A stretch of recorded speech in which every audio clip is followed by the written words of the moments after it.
Hey, my creative friends. It is time to talk about creativity. I'm Shannon from Shannon Studio.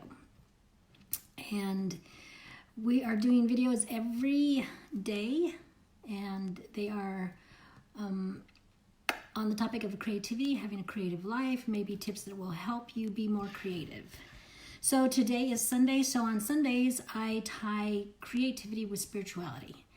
And tonight, I was thinking about, I know that, and I've read actually some of the things about, sometimes we feel guilty about spending time with creative things. I mean, we're all juggling so much with our time and the things that we do, and to slip in something like doing a creative project or something like that seems frivolous at times. It doesn't seem pressing. There's a lot of reasons why that it gets pushed to the side and we don't do it. And I totally get that, why we feel that, because it's almost like it's fun. And we have so many things we have to do. We shouldn't be having fun. This, I don't know, maybe it's a self-martyr thing, or it's not as a priority. We just don't realize the benefits. I don't know, but I do know it's real that a lot of times that we feel bad for spending time on that. So I kind of wanted to talk about that. First, I think, there's different versions of heaven, visions of what people talk about heaven. We don't know yet because we haven't been there. But one of my visions of heaven, hi Trisha, one of my visions of heaven is that I get to take time to learn all the things I wanted to learn here, but I didn't have time to do.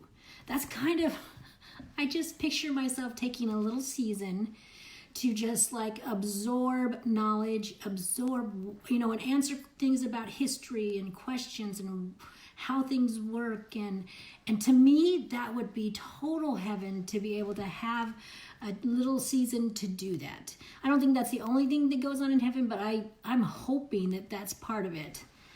Oh, Trisha's walking home from church today. Good for you, Trisha. We didn't actually go to church today because Joseph was sick, and so we stayed home with him. He was sick a couple days and he felt okay, and then he started getting puny again, and but thankfully no throwing up, which thankful for him and me. And so we just stayed home and relaxed, and hopefully not pushed him his inner resources too much so that he can recuperate. But okay, so that to me is heaven. And we have some scripture that tell us about what we can know about what it's like there. And one of the parts of it is whatever principle of intelligence we attain unto in this life, it will rise with us in the resurrection. So the only things we get to take with us are our brain and our spirit, our knowledge, our intelligence. That's what we get to take with us. And if you've seen somebody die, like I remember distinctly watching my daughter, and as she died, looking at her, and the whole week she was in the hospital, but that moment when she was gone, I remember just looking at her, and you can see the spirit's no longer there. You can see it. There's a difference in the frame of the body, in the essence of the body. And so that's the only thing she took. Her spirit that is full with knowledge. That's all she got to take. That's all any of us get to take. And so when you put it in that perspective, what you take time to learn is all of a sudden on the scale of things to do is pretty high up there. It is, the knowledge and intelligence is the only thing we take with us. That's the only thing that goes with our spirit. And so that in and of itself should start to relieve some of the guilt you might feel about spending time doing things. And yes, creativity is a different type of learning, but he didn't limit it to the types of learning that only are going to go with you. Any kind of learning will go with you. it was the same with my mom, Tricia says. Trisha's mom painted, I still have that bookmark she painted for me. Same with her mom. I'm assuming you're saying, Trisha, that when she was gone, you could see it, the spirit being gone. It's a different, they're gone. And so they don't take it, they're not packing up bags. They're not taking anything with them but their mind with their spirit. That's it. So all of a sudden, the priority to learn, the priority to continue to learn throughout your life is huge. And then going on with this one scripture, and it continues to say, and if a person gains more knowledge and intelligence in this life through his diligence and obedience than another, he will have so much the advantage in the world to come. Now, that scripture kind of always bothered me. It was like, that doesn't seem right, having an advantage in the world to come because you learned more. I mean, what if you didn't have opportunity to learn? What if you didn't, you worked in a field all your life and you didn't have a chance to learn? And so, I kind of just questioned, how could that be? I thought it was going to be more fair? I don't know. I was bothered by that. And I was bothered by it a long time. And I know there's a lot of questions that I have that I might not be bothered about. I might be bothered about, but there's just a lot of questions I have about gospel topics. And what I find is to not just throw out all my faith because I have a question or I have a whole boatload of questions. It's that a lot of times my questions get answered. They get answered in time. They don't get answered right away. And this question, this not understanding, isn't really vital to whether I believe in Jesus Christ. It's a nice thing to know. I don't understand. It's a nice thing to understand, but it's not like vital to my faith. So I always let those questions, even the more poignant ones that are stronger in my intensity of feeling, I let them sit there because I have enough experience with what the Lord has done for me and does with me that I know He will answer them in time because He has for lots of things. It might take a long time, but it comes. So anyways, I always had this problem with that about how it just seemed unfair. So I went back to school at 38 and I went back to college at 38, and in my classes and everything, I've had to learn a computer. I do not know how to, which I used a Mac, but I hadn't used a PC, and it was just like, the other versions.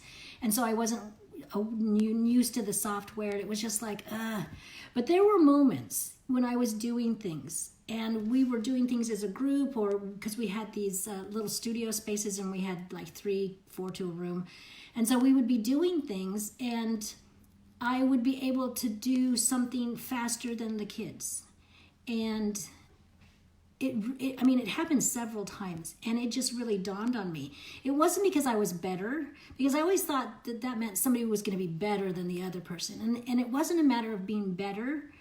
I just had more experiences, so I knew how to cut this mat, or I knew how to put this together, or because I had experiences. I was 38 and they were in their early 20s. So I had a lot of experiences that I could draw on, and it gave me an advantage. It didn't make me better. It didn't make me worse. It didn't make me, oh, look at me. It was just those moments I was like, it gave me an advantage. And it just dawned on me, that's what you mean. That's what you mean.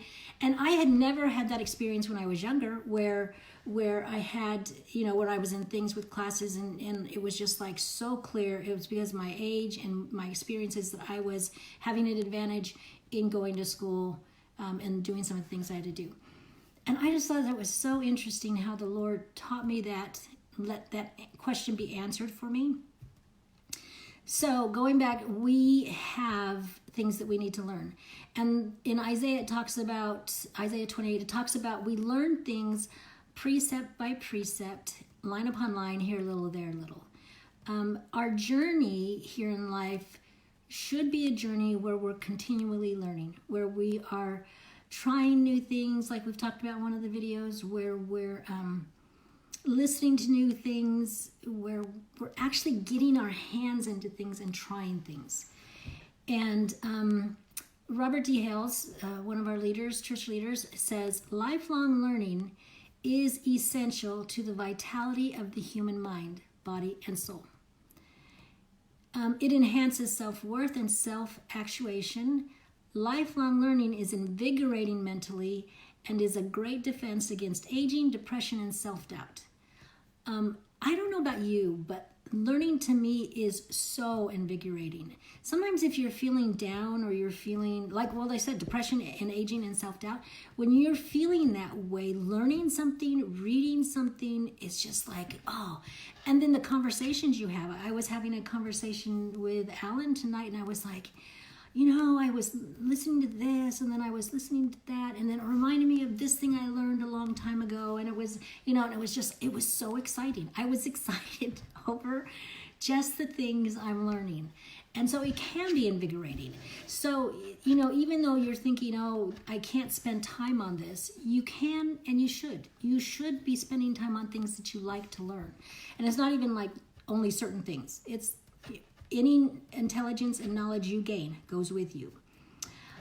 So also in 2 Peter 1, it says basically that knowledge is part of the divine nature of deity. We've talked about everybody's born creative, and it goes back to that video of we are the offspring of God. And so in us is that divine nature, and we can develop it. And part of that is knowledge. And it says, if these things be in you, ye shall neither be barren nor unfruitful in the knowledge of Jesus. I mean, everything we do should be able to, all the things we learn, should be able to bring us back to Christ. To have us see a vision of him, and it is something of him in what we do. And so the tip is be a lifelong learner. Don't dismiss the time you take to create or learn, and to find the joy in it, be invigorated by it. So that's the tip tonight, is to be a lifelong learner.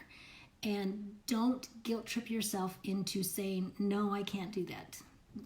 Don't do it. It's the only thing you take. It's the only thing we take. Feed it, build it. It'll be the advantage for you in the life to come. So that's what I have for tonight. And I will be back tomorrow. But in the meantime, remember, you have a creative heartbeat, so listen for it. Bye.